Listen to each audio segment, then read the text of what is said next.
حدیث پاک میں آتا ہے رسول پاک صلی اللہ علیہ وسلم جب مکہ مکرمہ میں تشریف فرما ہے تو نبی پاک علیہ السلام جمعے کو بہت پسند کرتے تھے، بہت دل چاہتا تھا کہ جمعے کی نماز پڑھوں، لیکن کوئی شکل و صورت سامنے نہیں تھی۔ ہجرت کے بعد جب رسول پاک علیہ السلام مدینہ منورہ تشریف لے گئے، سب سے پہلے نبی پاک علیہ السلام جہاں مسجد قباء ہے وہاں تشریف لے گئے، کچھ دن قیام کیا۔ مسجد قباء سب سے پہلی مسجد تعمیر کی گئی، جیسے حدیث میں آتا ہے جس بندے نے مسجد قباء میں 2 رکعت نماز نفل ادا کی ہے اس کو 1 عمرے کا ثواب ملے گا۔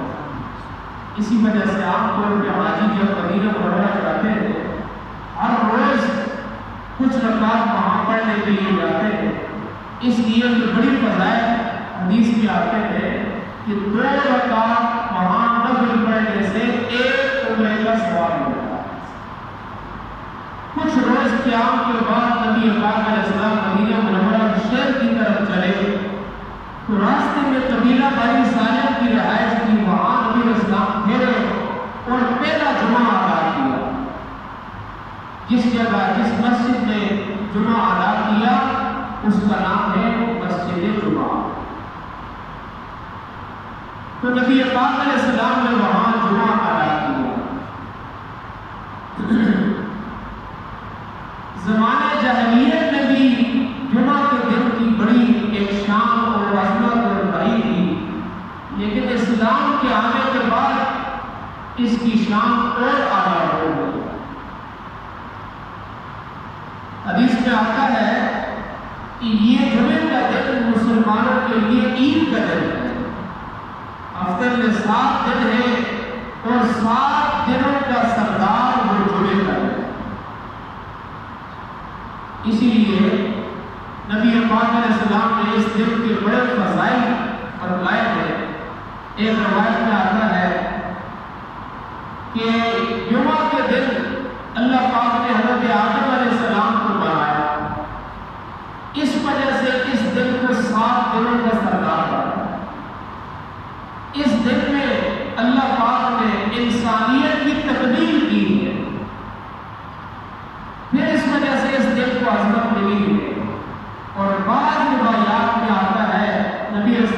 فرمایا قیامت بھی جمعہ کے دن قائم ہو. اور پھر ایک روایت میں آتا ہے نبی علیہ السلام نے فرمایا جو بندہ اپنے گھر میں جمعہ کے دن غسل کرے، خوشبو لگائے، تیل لگائے اور اچھے صاف ستھرے کپڑے پہنے پھر نماز جمعہ کے لیے جائے، نبی پاک علیہ السلام نے فرمایا اس کے پچھلے سارے ہفتے کے گناہ اللہ معاف کر دیتے. اور جو بندہ اپنے گھر سے وضو کر کے نماز کے لیے آتا ہے، ہر قدم پہ ایک نیکی، ایک گناہ معاف اور ایک درجہ بلند ہوتا ہے. اور ایک روایت میں یہ بھی آتا ہے کہ جو بندہ اللہ پاک کو راضی کرنے کے لیے جمعہ کی نماز کے لیے آتا ہے، اللہ اس کی ساری خطاؤں کو معاف کر دیتا ہے.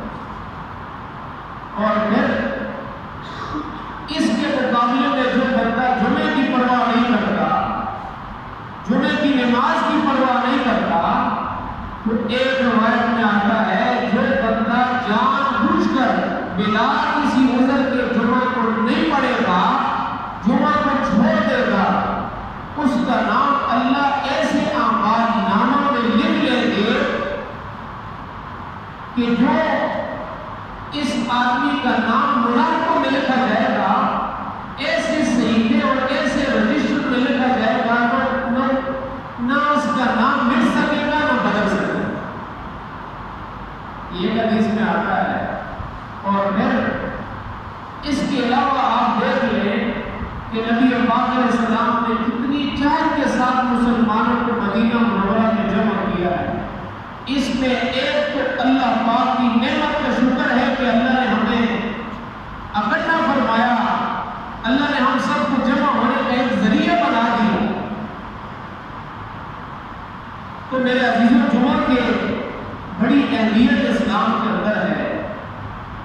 ایک روایت میں آتا ہے کہ جو بندہ جمعہ کے دن مر جائے گا، جمعہ کے دن میں یا جمعہ کی رات میں جو بندہ فوت ہو جائے گا، اللہ قبر کے عذاب سے اس کو محفوظ کرے.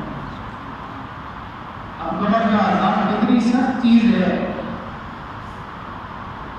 وہ صحابہ کرام کے جن کو مرنے سے پہلے اللہ نے دنیا میں جنت کے ٹکٹ، جنت کی خوشخبریاں سنا دی ہے، وہ صحابہ جب قبرستان میں جاتے تھے اتنا روتے تھے کہ ساری داڑھی مبارک آنسو سے تر ہو گئی.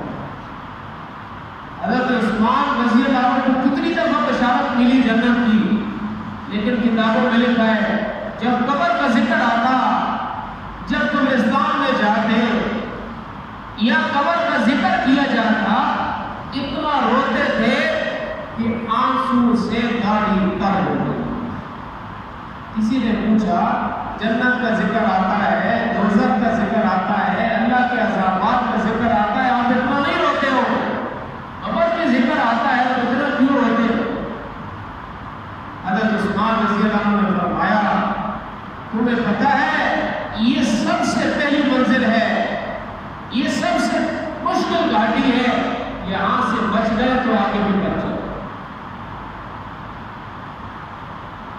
جیسے حدیث پاک میں بھی آتا ہے، ترمذی شریف کی روایت ہے کہ کوئی دعا ایسی نہیں ہوتی تھی ہر فرض نماز کے بعد جناب رسول پاک صلی اللہ علیہ وسلم یہ دعا ضرور کرتے تھے، اللہم انی اعوذ بک من عذاب، اے اللہ میں آپ سے قبر کے عذاب کی پناہ مانگتا ہوں. اور سارے ائمہ، سارے امام اور ساری دنیا کا اس بات پر اتفاق ہے کہ تمام انبیاء کرام کے جسم قبر میں محفوظ ہوتے ہیں، مٹی کچھ بھی نہیں کہہ سکتی. حدیث میں بھی آتا ہے تمام انبیاء کے جسم اللہ نے مٹی پر حرام کر رکھے ہیں، قبر کی مٹی کچھ بھی نہیں کہہ سکتی. انبیاء تو معصوم ہوتے ہیں، لیکن اس کے باوجود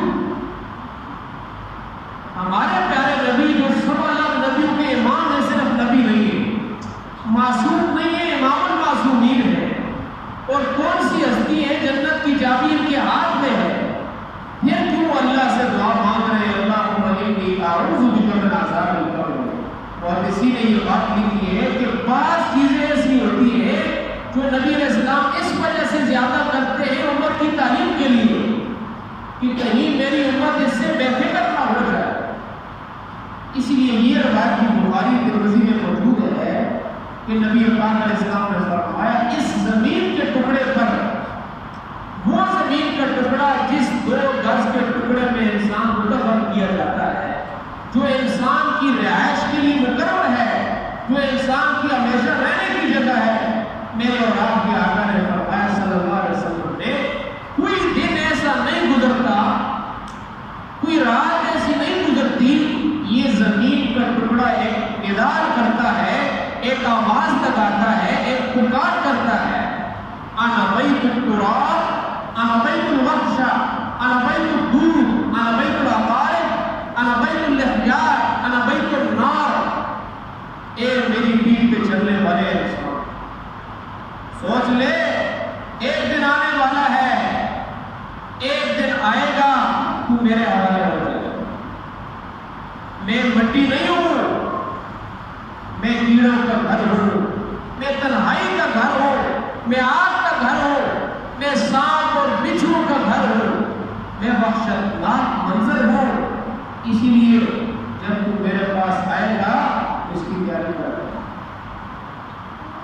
ایک حدیث میں آتا ہے جو مومن مرد یا عورت جمعہ کے دن مر جاتا ہے اللہ اس کو قبر کے عذاب سے محفوظ کرنا ہے۔ ایک انعام یہ بھی اللہ فرماتے ہیں اے ایمان والو جب نماز جمعہ کی اذان دی جائے فاسعوا الی ذکر اللہ، تو فوراً اللہ کی یاد کی طرف بھاگو، فوراً مسجد کی طرف چلو، نماز جمعہ کی تیاری میں لگ جاؤ اور نماز جمعہ کے لیے پہنچ جاؤ۔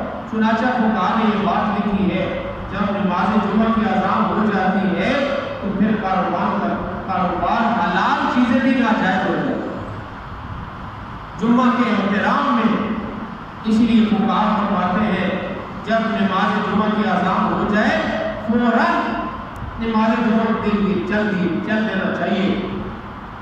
وَذَرُ الْبَيْعَ، اللہ فرماتے ہیں اپنے دنیا کے کام چھوڑ دو، خریدنا بیچنا کاروبار بھی ہوتا رہے گا، لہٰذا اب اذان ہو چکی ہے، اب اس مالک الملک کو راضی کرنے کے لیے نکل جاؤ، اس اللہ کو راضی کرنے کے لیے اب اللہ کے گھر میں آ جاؤ، اللہ کے سامنے سجدہ کرو۔ اب حدیث میں آتا ہے، ایک روایت میں آتا ہے کہ جمعہ کے دن پورے دن میں اللہ نے ایک ایسی گھڑی رکھی ہے، اس گھڑی میں مومن بندہ جو اللہ سے مانگتا ہے اللہ دیتا ہے۔ ویسے تو ہر دن میں ہر وقت میں اللہ سنتے ہیں، اللہ حاجت کو پورا کرتے ہیں، لیکن کچھ مخصوص اوقات جن کے فضائل احادیث میں آتے ہیں ان میں سے ایک جمعہ کا دن بھی ہے۔ اس جمعہ کے دن میں ایک گھڑی ایسی ہوتی ہے جس گھڑی میں اللہ پاک مومن بندے کی دعا کو قبول کرتے ہیں۔ اب بعض لوگوں نے اس بات کی تشریح یہ کی ہے کہ جس وقت امام صاحب ممبر پہ آتے ہیں یہ اس وقت سے لے کر نماز کھڑی ہونے تک جو وقفہ ہوتا ہے یہ وقت مراد ہے، بعضوں نے کہا پورا دن مراد ہے، بعضوں نے کہا 2 رکوع کے درمیان مراد ہے، لیکن جو بھی ہو جس وقت میں بھی جو دعا مانگی جائے گی اللہ پاک قبول کرے۔ اور دوسری بات یہ ہے جمعے کا مقام بڑا اونچا ہے، جس وقت نماز جمعہ شروع ہو جائے امام صاحب خطبہ شروع کر دیں تو حلال باتیں بھی حرام ہو جاتی۔ اسی لیے ہمیں چاہیے اگر امام صاحب خطبہ شروع کر چکے ہیں تو فقہاء نے یہ بات لکھی ہے کہ آپ مسجد میں آ جائیں اور فوراً خاموشی سے بیٹھ جائیں، سنتے بھی نہ پڑے، امام صاحب کا خطبہ سنیں، خطبہ سننا واجب ہے۔ اگر کوئی بندہ دنیاوی باتیں کرتا ہے تو روکنے کے لیے بھی بات نہیں کر سکتے ہو، اس کو روکنے کے لیے بھی اشارے سے کہو کہ خاموش ہو۔ کیوں کہ یہاں اللہ کی تعریف ہو رہی ہے، اللہ کے نبی کی تعریف، اسی لیے کچھ جمعے کے آداب ہیں، اگر ان آداب کا جائے گا تو اللہ جتنے انعامات اللہ نے اپنے پیارے نبی کے واسطہ سے ہم تک بھیجے ہیں وہ سارے انعام ہم پا لیں۔ اللہ فرماتے ہیں ذالکم خیر لکم، جب تم اپنی دنیا کے سارے کاموں کو چھوڑ کر، اپنی تمام مصروفیات کو چھوڑ کر مسجد میں نماز جمعہ کے لیے آؤ گے، میرے سامنے سجدہ ریز ہو جاؤ گے، اللہ فرماتے ہیں ذالکم خیر لکم، یہ تمہارے لیے کیا ہے؟ بہتر ہے۔ ان کنتم تعلمون، تب بہتر ہے کہ جب تمہیں پتہ ہو۔ آج میرے عزیزوں، ہم سب نماز جمعہ پڑھنے کے لیے آئے ہیں۔ اب اس جمعے کی نماز میں خدا کیا انعام دے گا آنکھوں سے نظر نہیں آ رہا، اس لیے نظر نہیں آ رہا۔ الیوم عمل ولا حساب، حدیث میں آتا ہے وغدا حساب ولا عمل۔ آج کے دن عمل ہے، بدلہ نہیں ہے۔ جب بدلہ نہیں ہے تو نظر بھی نہیں آتا ہے خدا کیا دے گا۔ کل جب ہم مر جائیں گے، قبر میں چلے جائیں گے، پھر خدا بدلہ دے گا، لیکن عمل کا وقت ختم ہو جائے گا۔ پھر انسان ہوئے گا یا اللہ فرجنا نعمل صالحا انا كنا موقنین۔ اللہ تعالیٰ بارے میں فرماتے ہیں پھر جب انسان دیکھ لے گا، پھر روئے گا اور تڑپے گا، یا اللہ ایک اولاد دے دو، ایک دفعہ دنیا میں بھیج دے، اب مجھے یقین آ گیا، میں نے آنکھوں سے دیکھ لیا۔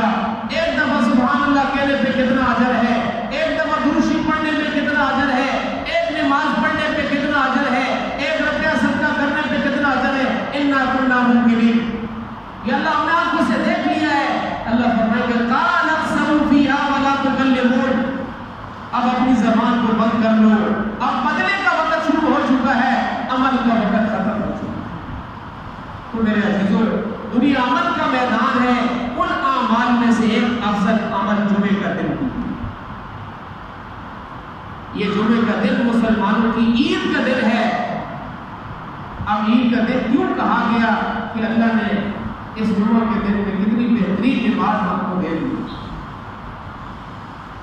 کوشش کر کے جتنا جلدی ہو سکے ہم نماز جمعہ کے لیے تشریف لائیں۔